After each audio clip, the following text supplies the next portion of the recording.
So as a teacher, all of us are aware of SPICE's model, and all educationists know about it. But I and those of my age, we have actually experienced the change that it has brought in. Like when I joined my UG and then I did my PG, the education was more or less was teacher-centered. And then slowly the change came. And when Dr. Harden and his team proposed this particular model, it became student-centered.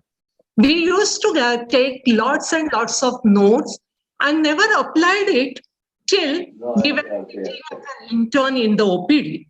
But now I can see the changes that this problem-based learning has come and may not be full. What I was saying that we have seen that this problem-based learning in many schools, it is in the hybrid stage. We went from the discipline-based to integrative, horizontal, vertical, hospital-based to community. And there is a flexibility came in the standard program in form of electives. And rather than having an opportunistic one, it went into the systematic mode. This all happened not immediately or instantaneously. Different institutes took their own time, but we went ultimately, depending on the resources, faculty commitment, institutional vision, everything took place. And there are certain things over here which increase the student-teacher interaction. For example, many adult learning principles were applied. Even it was problem-based, community-based. All these things made them to interact more and more with each other. No, the slides are not moving.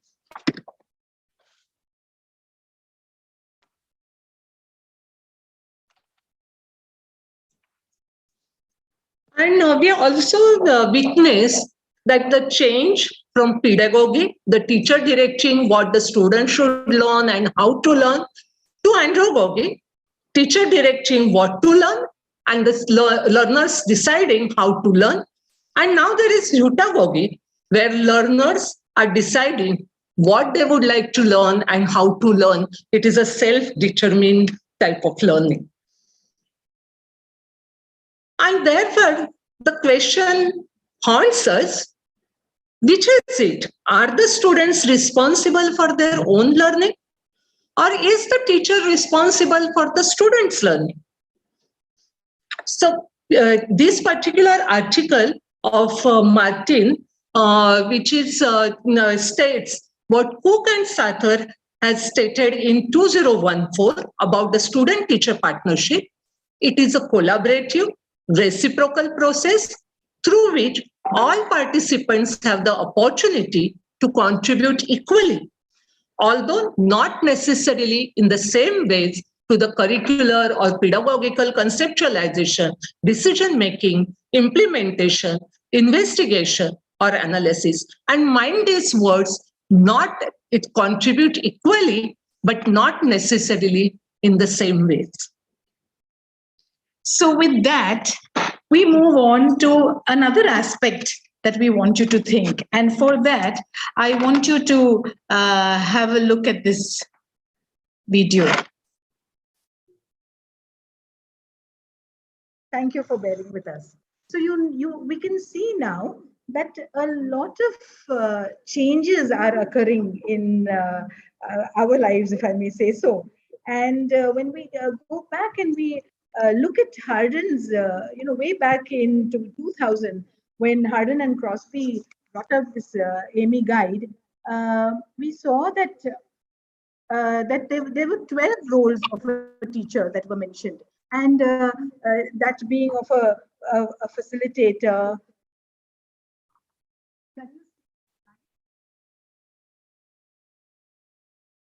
an information provider, a role model, a facilitator as a mentor, a student assessor, a curriculum planner, and a resource material creator.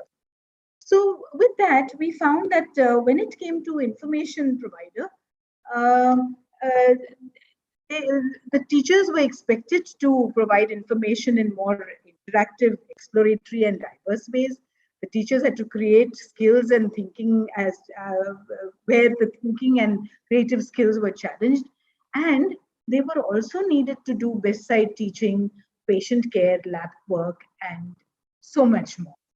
So we sat back and we thought, what else? So in all this gamut of things that we need to do, what is it that and where can the students help us? And this is where we thought that the students could help us as far as this instructional mode is concerned. Students can be linked with clinical sites, programs to work with patients to achieve better outcomes. They can act as care transition facilitators between settings such as hospital and primary care clinic transitions, and being a tutor or a lab demonstrator for some courses. At the same time, when they are role models on the job and in more formal settings, this is what us teachers need to do. We have to ensure the institutional and classroom climate, the kind of atmosphere that is created. Is it authoritative? Is it democratic? Is it permissive? Is it open? Is it cold? Is it warm? And we need to align constructively. So in this, where would our students be able to help us? Perhaps they could be help us to serve as end of semester class evaluation surveys, being a class representative for a unit, being a student representative for a university committee, or being a peer assisted session leader. So many aspects that all of us could think of. And at the same, and what about the mentors? When us teachers act as mentors, we need to maintain logs, we need to establish supportive relationships, promote socialization in the school setting, helping to identify pressing duties and prioritize time, help to access resources, model a commitment to school improvement, along with, of course, suggesting ways to communicate effectively with the parents. And that leads us to what is now absolutely a required aspect of all our health professions education system, having mentoring programs and conversations with instructors to improve teaching practices. That is what our students can do for us. Aid in critical and lateral thinking. They can serve as associate preceptors with the immediate senior batches, trying to liaison between the senior students and the preceptors. When it comes to us, to the faculty being student assessors and program evaluators, there is this whole entire training cycle that we go through. We need to plan and design, deliver, assess, and evaluate. And where can the students help us? Perhaps, is it possible? Now, this is for food for thought for all of us. Is it possible that they would be able to draft assessment questions for us, develop assessment marking criteria, co-design assessment tasks, select from a topic of assessment a choice of assessment topics, and say that this is what we need to be assessed for in the class, or negotiate assessment deadlines with the instructors? So there is so many things that perhaps, please note that all the time when I'm talking, I am using the word perhaps. Is it possible? So that is what all of us have to think of as we go along our time. So as curriculum and course planners, there are so many things that we do. We plan we design the curriculum, we coordinate with the administration. There's a whole lot of paperwork that we do. And of course, we use a lot of technology. And sometimes the technology can put us into a little bit of problem, as we just saw, but we do need technical help at that times. And that is when people will come. We should know when to get that help. And it also needs to have teacher evaluations and encouraging teamwork. So the students can help us perhaps to discuss degree program curricula, teaching or learning, and negotiating assessment criteria and grade weightings with the instructors. As teachers, as faculty, we develop modules, we make class notes, we have distance learning modules that we prepare, so much.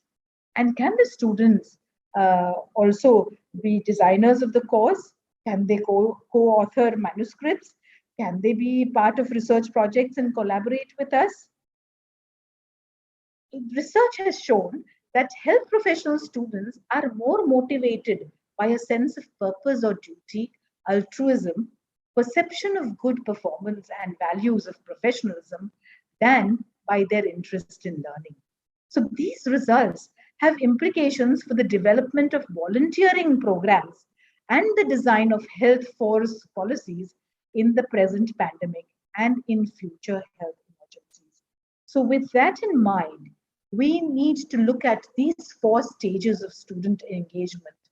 One is consultation, where where opportunities are provided for our students to express individual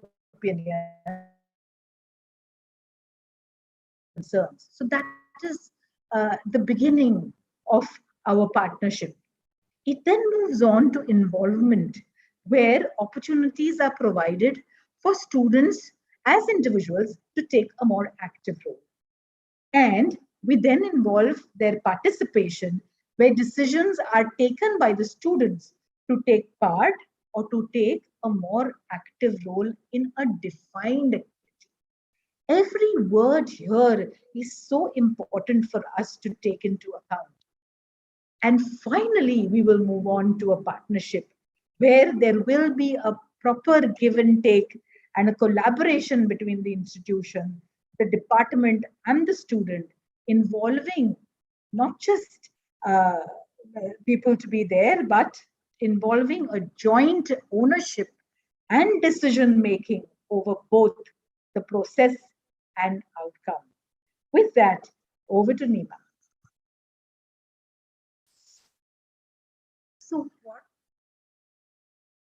So what we have seen so far, right?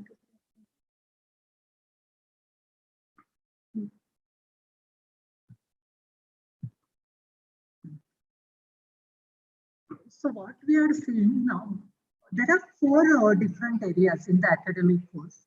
One is learning, teaching, and assessment. Second is curriculum design and consultancy, scholarship of teaching and learning, and scholarship of the subject-based research inquiry.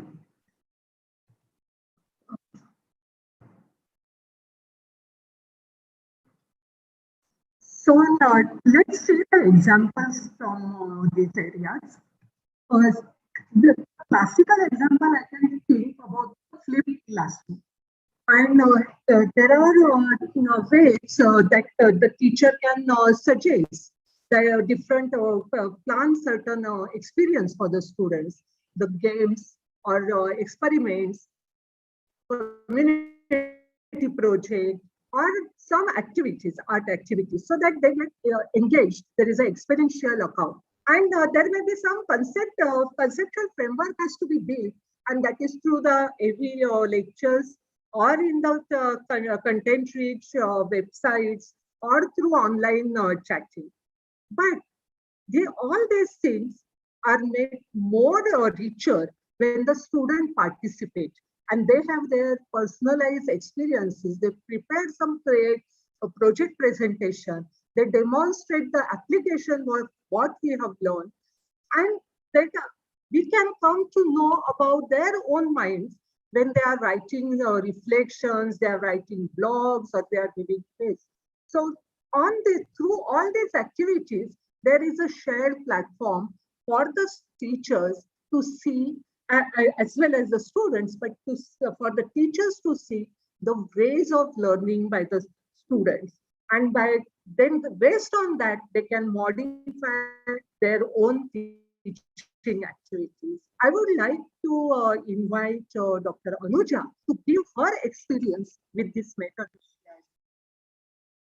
Thank you so much, ma'am. We are sharing an experience of flipped classroom implemented in the Department of ENT for the topic of angiofibroma. So we started the module by sharing learning objectives with the students. and sensitize them for the flipped classroom session. There was active participation on each aspect of angiofibroma. The enhanced interaction of students and teachers helped us refine and partner future flipped classroom sessions. Thank you, ma'am.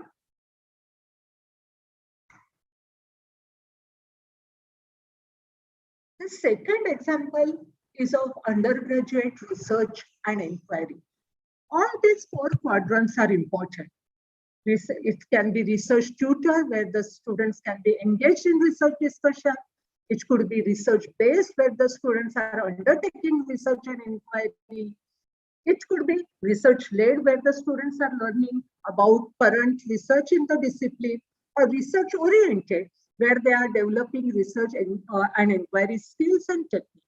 But if you see for the lower two halves, then you will see that research led and research oriented, the student's job is mainly as an audience, that they are learning about the current research discipline, or they are developing the research techniques.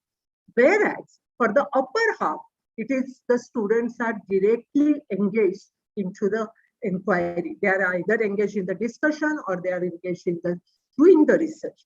Now, all the four quadrants are important over here, and one can't go directly from taking them into one cell, maybe engaging in research discussion and not going ahead with it. But while doing that, it may happen at times the students get so motivated that they can do much more than all these things. And here is a paper which has been published in 2022 by 4 people, and 3 of them, they are the students. So they have, the paper says that Aspire is a student-led initiative to foster a facilitative environment for undergraduate medical research. And what is Aspire? It is an association for support and propagation of innovation, research, and education. And these first 3 authors, they are the students. And when they were doing the research, they found, they did worked on it, and then they found that many students are interested in taking up the research, but during that course, they may not be able to do that. So with this association, which was, they developed this association definitely with the faculty support, and they have lots of activities. They had journal club, they had some designing of the questionnaire, interactive session, they plan the educational visits, they also offer some research consultancy, and also some session on writing, how to write.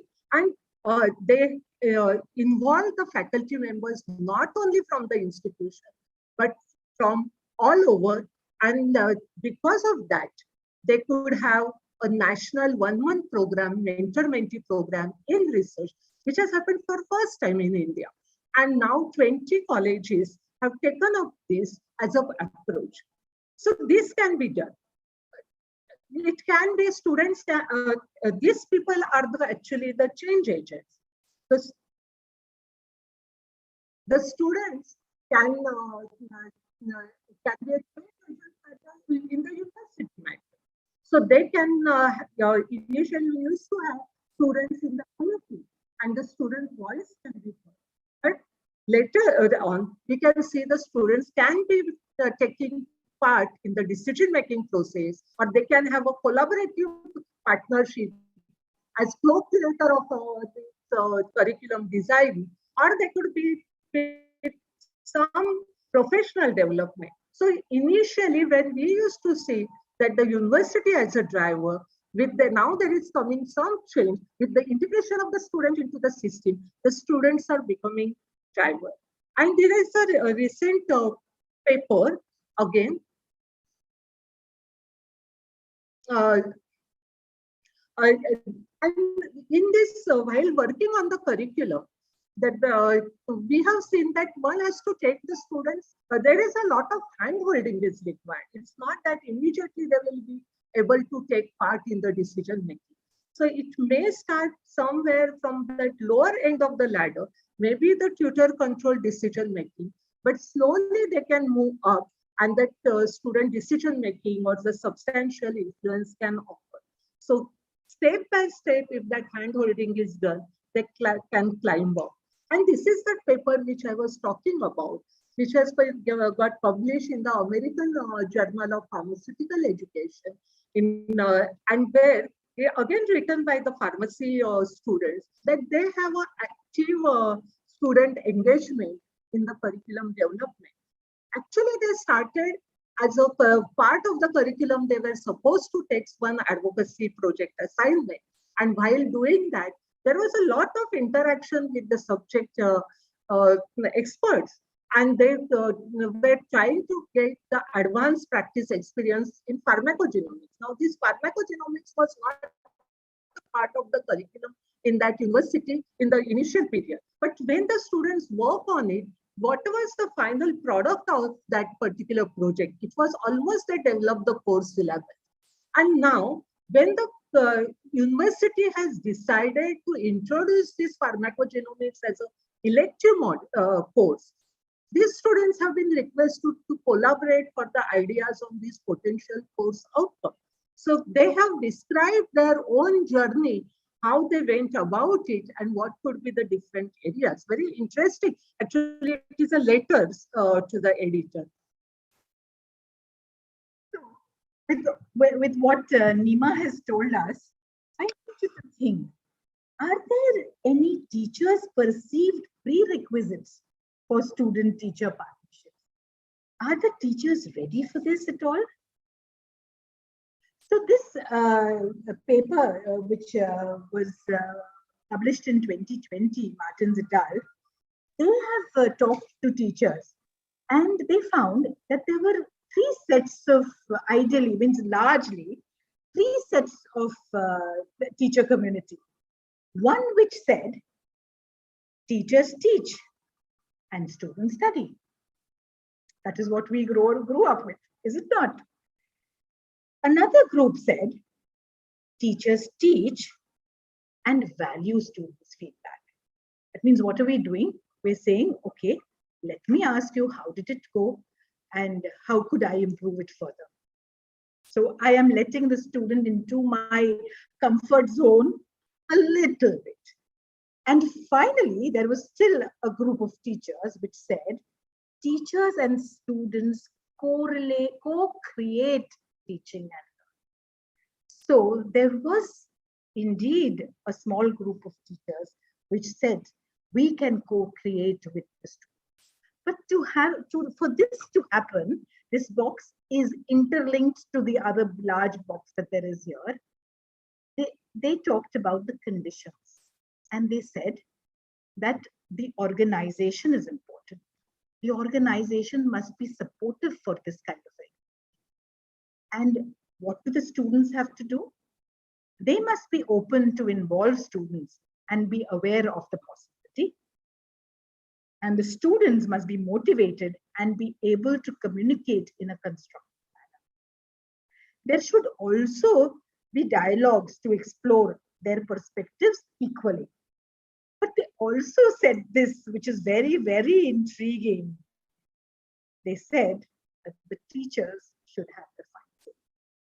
So, it is very evident that whatever said and done, either we're not ready to let go, or we still feel that our students do need a little bit of work. So is it a question of power dynamics?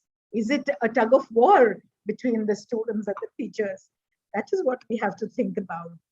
And we also have to have boundary considerations. What is it? How much will we allow a student to do? I mean, there are times when, when we've heard so many parents say that, oh, my child is my friend. But when it comes to laying down some discipline, the friendship goes to another corner and say, oh, no, I just cannot give you this credit card at all. You get your own money and you can have all the credit cards possible. So when we do this for our own children, we also need to find out if I can say that my student is my friend. And well, question mark. Give it a thought, everyone. So, whatever happens, all this will be dependent on principles of reciprocity, respect, and responsibility. And all these attributes will go hand in hand. So, Tanima,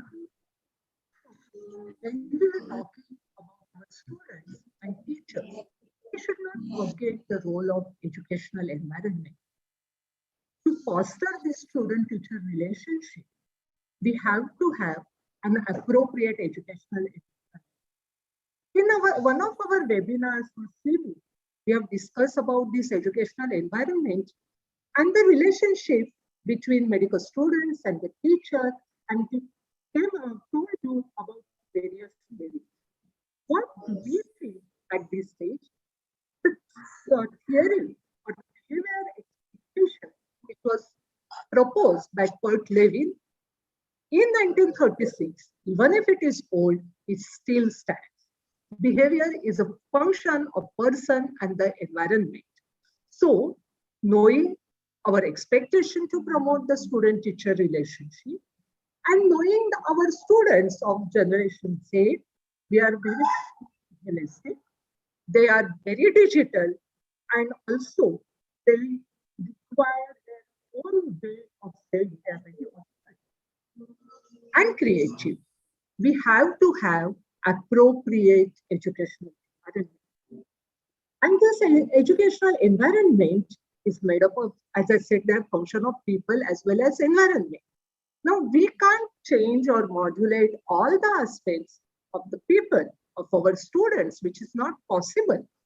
But we can definitely try to modulate the environment. We can have a safe learning environment for them, positive ambience for them, supportive learning culture, where they feel that they are welcome, they are respected, and there starts the sharing of their readiness to accept whatever the teachers' viewpoints are there, and they start sharing their own also with the teacher. So all these things are based on the trust, basically, and that is a basic ground level where the partnership between the student and the teacher fosters. It is not different from any other part. So in short, the culture of the school has an impact on the hidden curriculum with which the students are learning on their own. Now, having discussed these various aspects of partnership, we feel that we must hear what the students have to say, and therefore we invite our two students and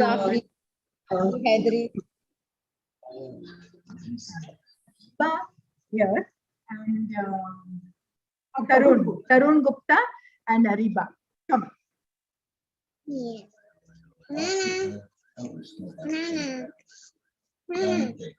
And we want to Ariba and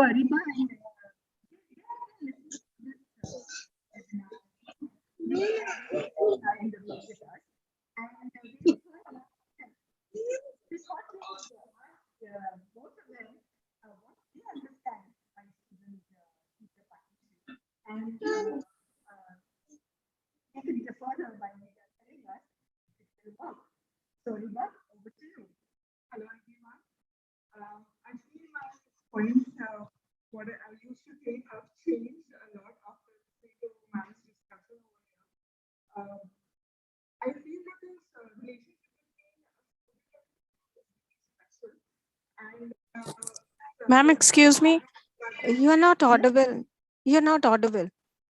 No, voice is not clear. Not able to hear you.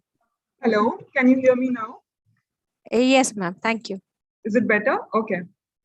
So I was saying that my views on this topic have changed quite a lot after listening to ma'am's discussion, and the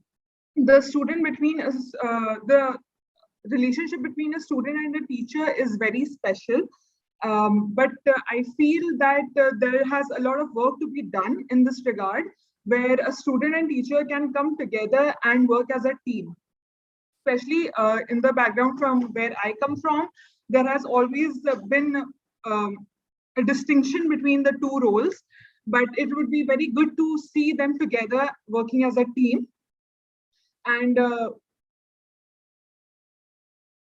Tarun, what do you have to say? Good evening, everyone. I think what we can do as interns or seniors of some batches, that we can act as a link between the teachers and the new students who are just entering the medical field. Because most of the time, the teachers think that they are doing well, and no doubt they are doing very well on their part. But the students don't perceive the information as the information have to be perceived.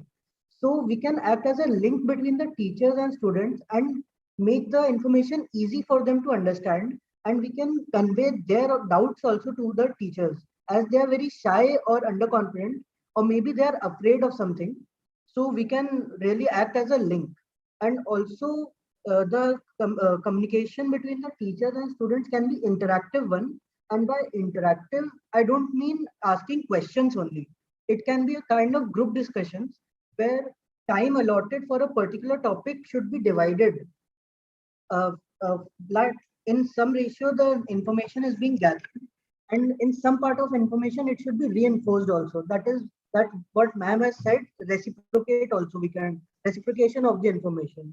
This will help the students to apply it in practical life, and also they will get a chance to apply the information before internship also.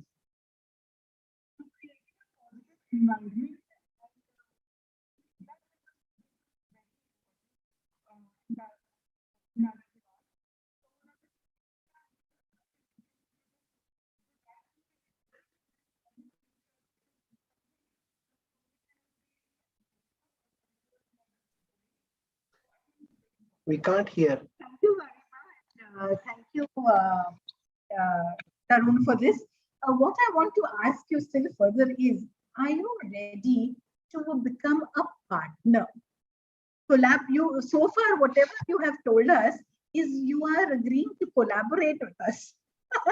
Are you ready to take on the responsibility of your own curriculum?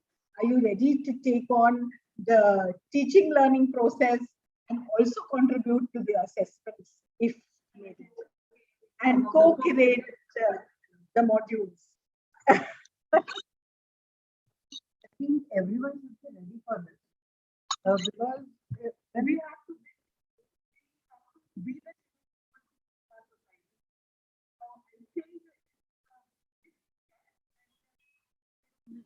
Hello, madam, you are not audible.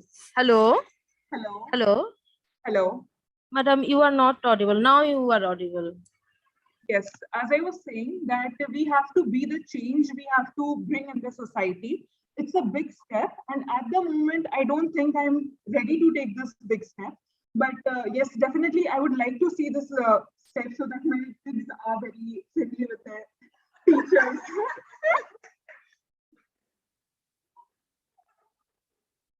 Yes, sir. And also, I think that knowledge which is gathered should be distributed to everyone, because if we gather the knowledge and don't pass it on, it will be a waste of knowledge only. We can practice in our professional life, but it will be of no use that it cannot be used by our juniors or new students who are about to enter the school. So with that, we move on to. There are a lot of aspects that are written in the chat. So I don't know. Are there any comments? I'll just see. Is forming buddy groups. Yes. So it is. Thank you, Parima, and thank you, Tarun, for being with us and taking your time off from your busy schedules. So we would like to end here with just this one slide, which says we need to know and understand the ethos of the partnership. We need to have the right drivers for partnership. We have to look into the sustainability. there is no point in introducing something, saying that, oh, our students are partners with us, and then having the whole aspect fail. There has to be inclusion of student voice, and there has to be a firm understanding of the partnership, its benefits and its challenges. Only then can we sort of have a fruitful student-teacher partnership. And with that, we would like to take questions. And a big thank you for all of you to have been with us. Dr. Zaidi, I can see your hand, and I would like to. Yes, sir. Well, first of all, apologies for not muting myself. I was busy on 2 or 3 meetings simultaneously. So sincere apologies. Now, there's one point that has emerged out of this wonderful discussion is that student engagement is important. I'll tell you one thing. The basic difference that I find between here and the UK, or US for that matter, and the Asian countries that we come from, is the level of student engagement in the earlier part of life, because our children are somehow protected. They're not exposed to the worldly matters. And so they're kind of shy. Over here, because the society is more like, can you hear me? Hello? Yes, we can hear you, sir. All right.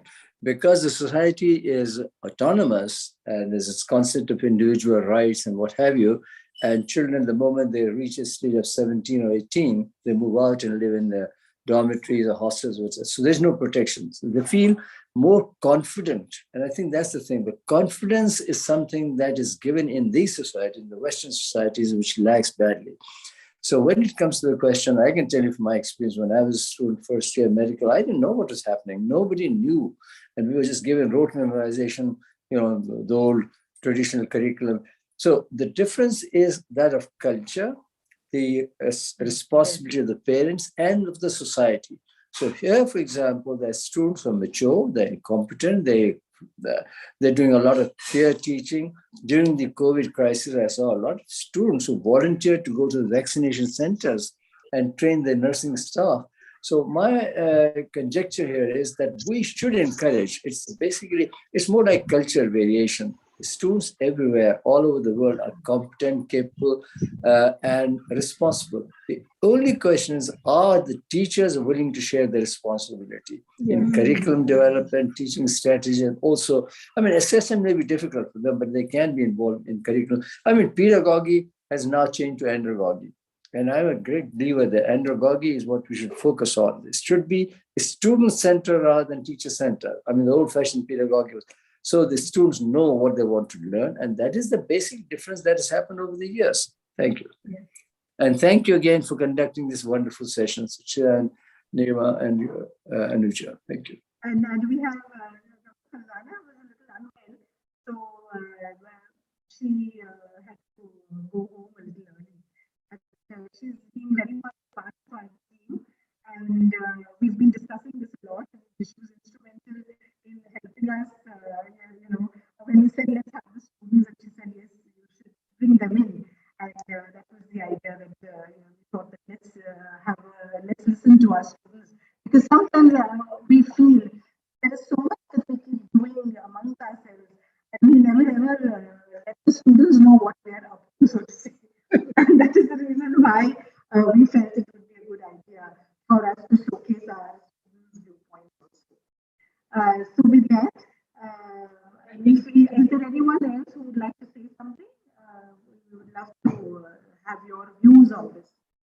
This is just great. It's nothing that we're not talking about science here.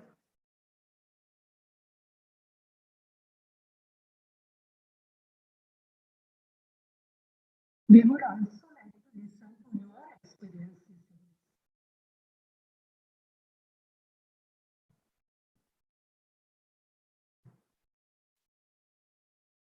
So are you ready to be partners? So we will, you can put it in the chat box. Yes. So with that, I think have a good evening, good night, and thank you for Thank you. Thank you. There are people who are still coming in. So, Dr. Zaidi, with your permission, can we say goodbye? Do you want to say a word or two about the course that we're preparing? Certification, or would you rather wait? Yeah, we are in the process of having a liaison course, certificate course in health professions education, and it will be a SIVU initiative. And we already have about 14 countries who participated in the first round of admissions that we sought. So we hope that we will be able to put forward a very thought-provoking course, all with the able guidance of Dr. Farzana Mehdi and Dr. Shabi Zaidi. We hope that we will be able to learn together. Thank you, sir. So the final announcement is that next month, that is July, we're having a clinical webinar from the famous Royal Marsden Hospital in London, which is the Mecca of cancer treatment. So that will be a clinical webinar, which is educational in character. So there will be participants from Malaysia, from England, and from USA. So that is 25th of July. I'll confirm the date later on. Thank you again for participation, for conducting this wonderful session. Thank you, ladies. God bless you all. It's good night. Thank you, sir. From your Thank side. you. Thank you. Good afternoon. Yeah, good afternoon. Bye-bye. Bye-bye. Thank you. Yes.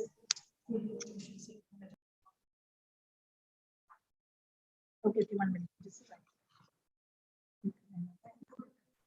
Ma'am, there is a question in the chat box. Yes, I'll answer that.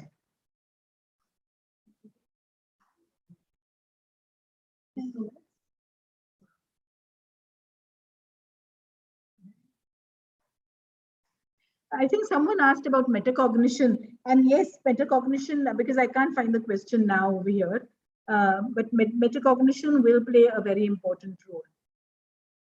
Thinking about thinking. Yes. So thank you so much. Thank you, ma'am. And that is what we have to train our students to do.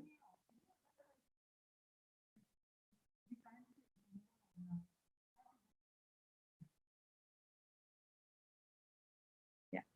So thank you so much. Good night.